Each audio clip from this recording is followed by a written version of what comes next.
When the call came from Uncle Sam to join the military for World War I, the people of Cleveland were front and center. During this time, the proud city was a leading contributor to the efforts of the Great War. Eric Rivett, Chief Curator of the Western Reserve Historical Society, is here to enlist us to be a witness to this historical time period. So, what was the population like in Cleveland at that time? Yeah, I think most people today probably wouldn't recognize Cleveland 100 years ago. There were about 560,000 people in the city.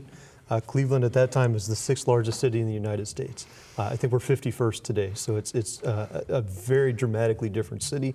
But the interesting thing is about a third of the population is foreign born. A lot of them are from Europe, and about 20% of the population is of German descent. So when the war started, there's no real consensus about what the United States should do. There are a lot of people that think we should stay out. A lot of people thought we should be on the side of the Allies, and then there are also a lot of people that thought we should fight with Germany. So it was a very, very different situation than World War II, for example. Right, so that would be difficult for those Germans here not knowing what to do. So, and some of the Eastern Europeans couldn't get into America. So what happened? Who stepped up at that point? Sure. So much of of the city's population having come from Eastern Europe, that supply, we'll call it, was cut off. Right. There was so much industry in the city that needed people to work in all of these factories that now that supply is cut off. So people are coming up from the southern United States, especially African Americans. The black population in the city increased by about 300% between 1914 and 1918. And then also women. For the first time, women are really able to get out of the house. They're able to take jobs in factories.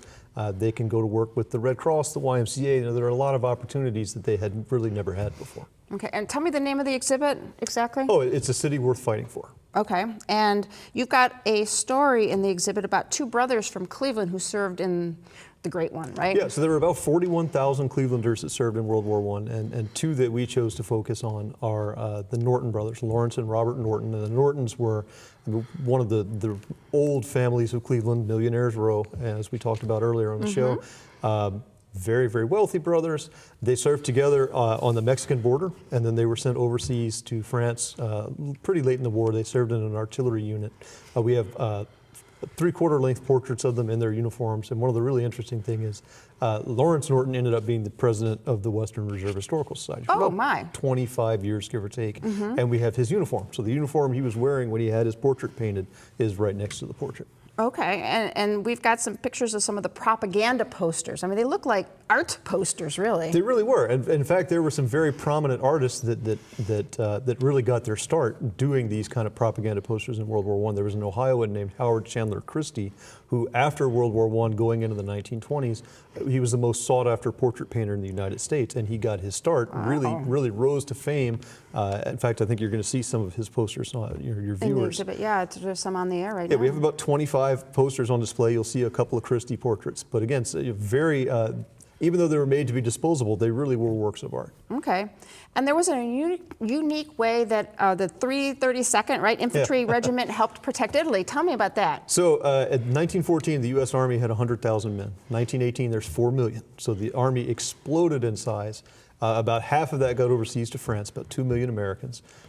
Italy looked at what was happening in France and said, it's great that you're sending all these men to France. Can we have some? So they sent one regiment. There's a 332nd raised almost entirely in Cleveland. And their job was to make it look like there were more Americans in Italy than there were. And so they would march through a town square, run back around and march through a town square again, and do that over and over and over again. At night, they would move to another town and do that again the next day, and they did that for months. And at the end of the war, the Austrians, who were fighting against Italy, thought there were hundreds of thousands of Americans in Italy, when in reality there were about 4,000 Clevelanders who were just marching in circles for months. Oh, that's great. It's a great story. Yeah. The Cleveland people banded together and helped shape the success of the Great War. To learn more about a city worth fighting for, Cleveland's role in World War I, march down to the Western Reserve Historical Society. My thanks to Eric for joining us today. My pleasure. Find out more by calling the Western Reserve Historical Society at 216-721-5722 or log on to www.wrhs.org.